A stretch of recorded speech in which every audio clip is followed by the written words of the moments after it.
Listen, one question reshapes everything. Why does nudity feel normal for some? Stay. The answer spans climate, ritual, and power. Why is it that in some corners of our world, the human body, in its unadorned state, is a simple fact of life, as natural as the earth and the sky? Yet in others, this same form is a source of immense complexity, shrouded in fabric and unspoken rules. This question invites us not to judge, but to understand the vast and varied tapestry of human culture. We embark on this quiet exploration with a sense of gentle curiosity, seeking to learn how different societies have come to view the body. This journey is not about shock or spectacle. Next, a counterintuitive truth about climate and clothes will surprise you.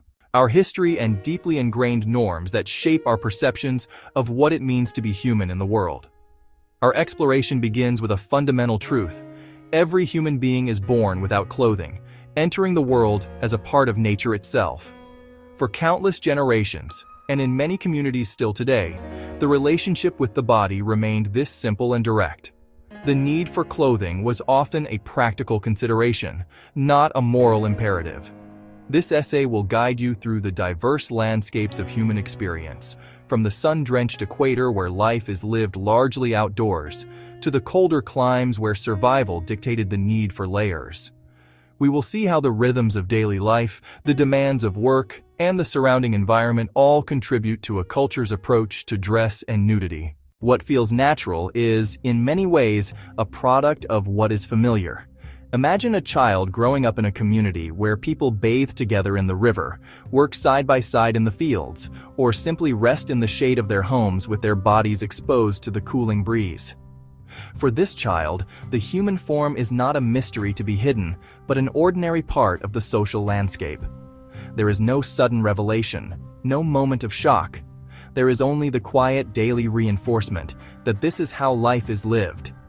This process of habituation, of learning through constant, gentle exposure, is one of the most powerful forces in shaping cultural norms around the world. Ultimately, our sense of comfort or discomfort with nudity is a story told to us by our culture. Every society, in its own unique way, composes a complex set of rules and meanings around the body.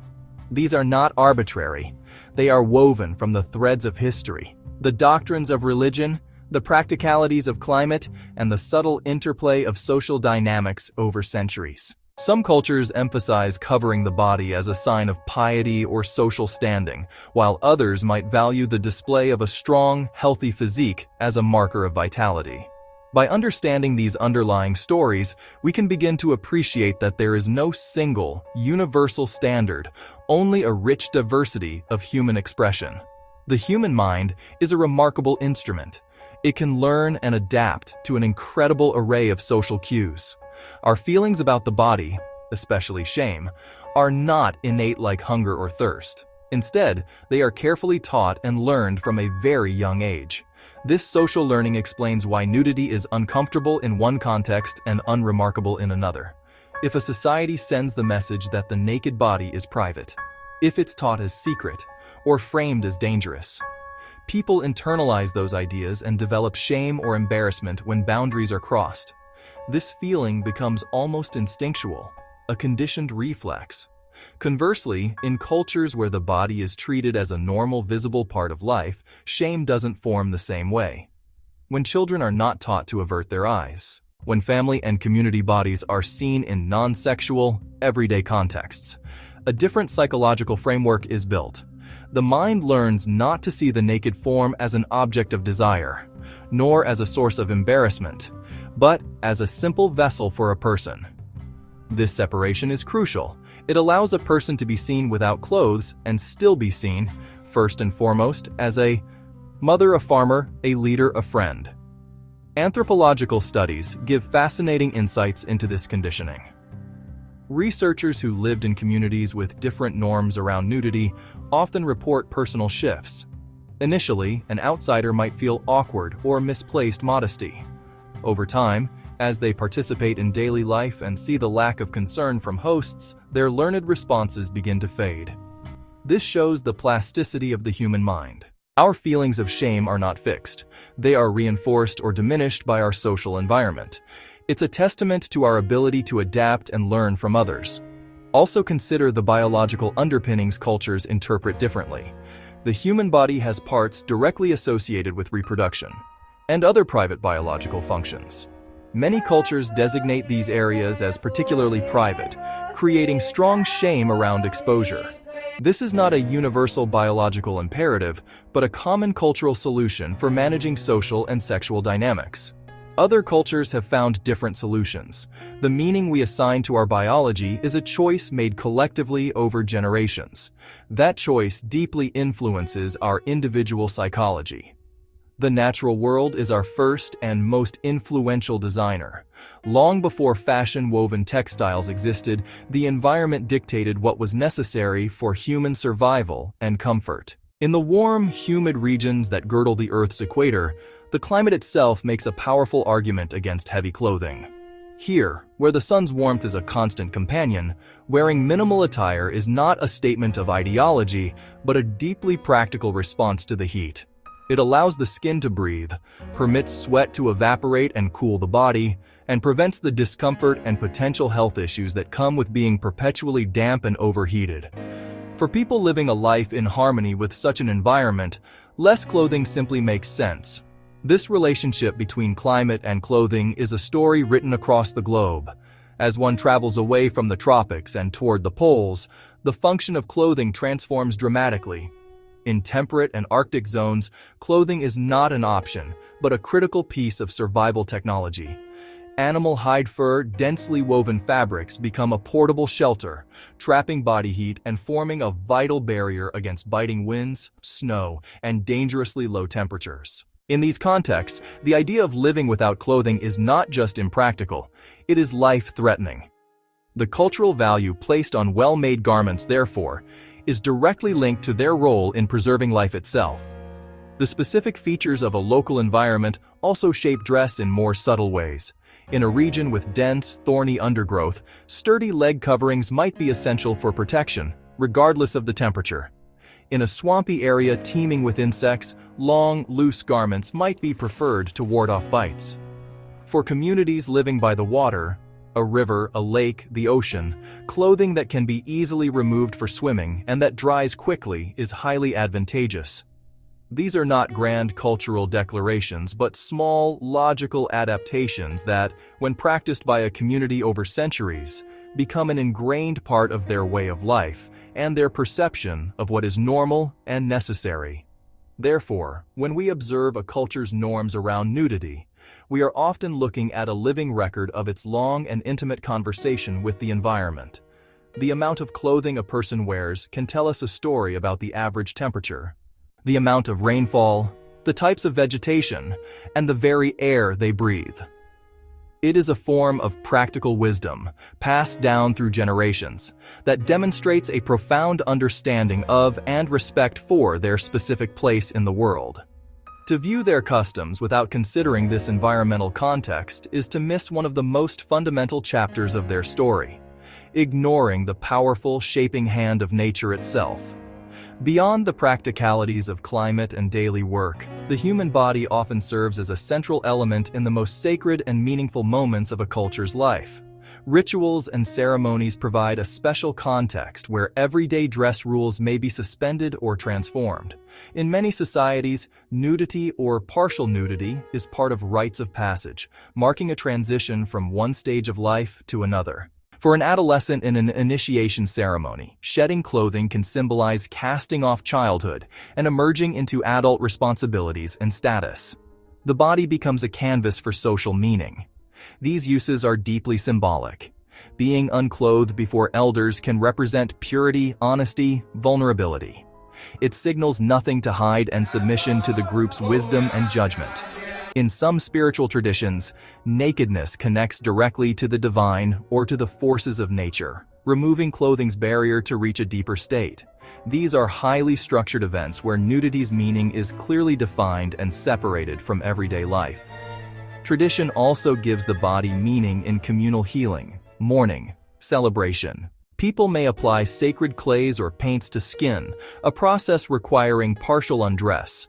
This shared act strengthens social bonds and reinforces collective identity. The focus is the communal act and its spiritual or social significance. In communal grieving, certain undress can show the depth of loss and shared vulnerability before mortality. In these moments, the body expresses emotions words cannot. Nudity in ritual is a testament to symbolic power. It can mean a return to a primal state, a shedding of the social self to reveal truer identity. It can show courage, trust, belonging. The story of clothing is the story of human history itself, marked by innovation, migration, and the exchange of ideas. In our earliest days, clothing was a direct response to our environment, fashioned from whatever materials were at hand: leaves, grasses, bark, and the skins of animals. As human ingenuity grew, so did our ability to manipulate these materials. The development of tools allowed for the scraping and softening of hides, while the invention of the needle enabled the creation of fitted garments. Later, the profound innovation of weaving, which emerged independently in various parts of the world, transformed plant fibers, animal wool into cloth, revolutionizing the possibilities of dress. This technological progression is a key chapter in how we came to cover our bodies. As human communities grew and began to interact, clothing took on new roles beyond simple protection. Trade routes, like the ancient Silk Road, became great conduits not only for goods. Textiles like silk from China, fine cotton from India were highly prized commodities, and their arrival in distant lands brought with them new styles and new ideas about modesty, status, and beauty. A ruler in a temperate climate might adopt silken robes not for warmth, but as a conspicuous display of wealth and access to exotic trade. This illustrates how clothing evolved from a practical necessity into a powerful symbol of social standing and global connection. The spread of major world religions has also been one of the most significant forces in shaping global dress codes. Many religious traditions carry specific doctrines concerning modesty and the proper way to present the body. As these belief systems spread through missionary work, conquest, or conversion, they often brought with them distinct styles of dress. In many cases, local customs were either suppressed or adapted to align with the new religious principles. This historical process explains why one can find similar standards of modest dress in geographically and climatically diverse regions that share a common religious heritage. The rules were carried not by the climate, but by belief. Furthermore, periods of colonization had a profound and often forceful impact on the dress of indigenous peoples around the world. Colonial administrators' missionaries frequently viewed local customs, including minimal clothing, as uncivilized or immoral. They often imposed their own Western standards of dress as part of a broader effort to assimilate and control the colonized populations. This was not merely a change in fashion. It was a deliberate act of cultural disruption that often severed the connection between people and their traditional ways of life, introducing concepts of shame and bodily privacy where they had not existed before. The clothing we see today is, in many places, a direct legacy of these complex and often painful historical encounters. Beyond the grand forces of climate and history, the simple, repetitive motions of daily life exert a constant and powerful influence on what people wear. The human body is a tool for work, and clothing must accommodate its function. For a fisherman who spends his days casting nets and wading in water, cumbersome garments are a hindrance and even a danger. Minimal clothing, or attire that can be easily shed, is a practical choice that allows for freedom of movement and safety. Similarly, for a farmer toiling under a hot sun, removing a shirt is a simple and effective method of thermoregulation, allowing work to continue for longer periods. In these contexts, the body's comfort and efficiency take precedence over complex social codes. Consider the athlete or the dancer. In nearly every culture, these roles require a level of physical exertion and a range of motion that ordinary clothing would restrict. The attire of a traditional dancer is often designed not to conceal the body, but to accentuate its movements and enhance the storytelling of the performance. The costumes may be minimal to allow for acrobatic leaps or intricately designed to flow with the rhythm of the music. In either case, the clothing is functional, serving the purpose of the activity. This same principle applies to countless forms of labor and recreation, where the primary consideration for dress is how well it allows the body to perform its intended task. This principle of practicality extends to all aspects of life, including hygiene and rest. In many warm climates, people bathe frequently throughout the day in rivers or under public taps. Communal bathing is a social and practical activity, and in such a setting, nudity is simply a prerequisite for getting clean. It is a moment of shared functional vulnerability that carries no more social charge than washing one's hands. Likewise, the clothing worn for sleeping or resting inside the home is often minimal, prioritized for comfort during hot nights. These small, everyday choices, repeated by everyone in the community, create a baseline of familiarity with the unclothed body in non-sexual contexts. Therefore, when we see people with little clothing, it is often most insightful to first ask a simple question: what are they doing? The answer frequently lies in the immediate, practical demands of their labor, their art, or their daily routines. The body is being used as an instrument, and it has been dressed, or undressed, for optimal performance. This perspective helps to strip away layers of our own cultural assumptions and see the situation for what it is: a logical, efficient, and deeply human solution to the challenges and opportunities of everyday life. It is a reminder that utility is one of the most ancient and honest drivers of human culture. Throughout history, clothing has been more than a matter of personal choice or practical need. It has been a powerful tool of the state.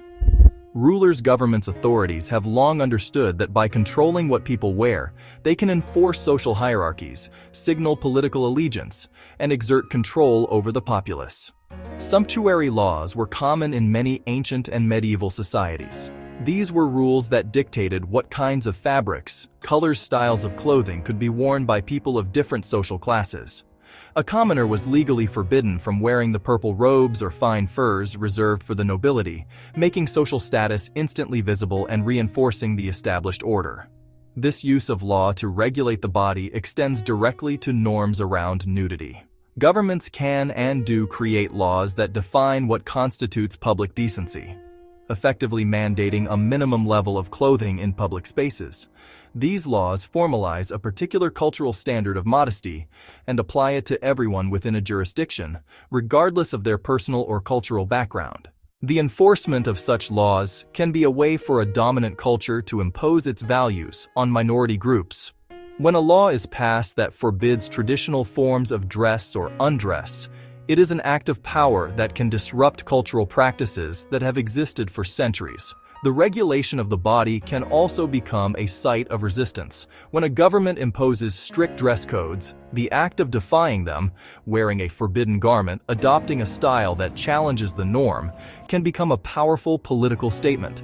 People may use their bodies and their clothing to protest against authority, to assert their cultural identity, or to demand personal freedom. In these situations, the choice of what to wear or what not to wear is transformed from a mundane decision into a courageous act of defiance. The body itself becomes a billboard for a political or social message, challenging the power of the state to control personal expression. Ultimately, the laws that govern our bodies reveal a great deal about a society's values and its distribution of power. They show us what that society deems acceptable, what it fears, and who has the authority to make those decisions for everyone else. These legal frameworks often have a deeper and more lasting impact than social pressure alone, as they carry the weight of enforcement and punishment. Understanding the legal landscape surrounding dress and nudity is therefore essential to understanding the full picture of how cultural norms are not just formed, but also maintained, enforced, and sometimes challenged by the structures of power. In our journey across continents and through centuries, we have seen that the human relationship with the body is not a single story, but a library of countless different tales. The feeling of nudity as natural or strange is not an accident, but the logical outcome of a complex interplay of forces. We have seen how the warmth of the climate can render clothing a burden rather than a necessity, and how the demands of work and daily life can prioritize function over form. The practical wisdom of our ancestors, responding to their immediate environment, laid the very foundation for what their descendants would come to see as normal and right. We have learned that our minds are profoundly shaped by habit and social learning. Furthermore, we have seen how the body can be elevated into a powerful symbol within the sacred space of ritual, used to mark life's most profound transitions and express a community's deepest beliefs. These traditions provide a context where nudity is imbued with a meaning far removed from the mundane. History, too, has left its indelible mark. The flow of trade, the spread of religion, the forceful hand of colonization have all redrawn the maps of how we dress, introducing new materials, new beliefs, and new power dynamics that continue to shape our world today. The laws written by those in power have often formalized these changes, turning cultural preferences into legal mandates. What we wear or do not wear is never truly free from this deep and complex history. It is a living document, a testament to the encounters, conflicts, and exchanges that have defined the human story. So, as we observe the rich diversity of human culture, let us do so with a quiet mind and a respectful heart. There is no single correct way to inhabit a human body. Each custom, each tradition, is a unique solution to the shared questions of life. How to survive, how to live together, how to find meaning, how to express who we are. The body, in its simplicity, tells the story of a place, a people, a particular journey through time.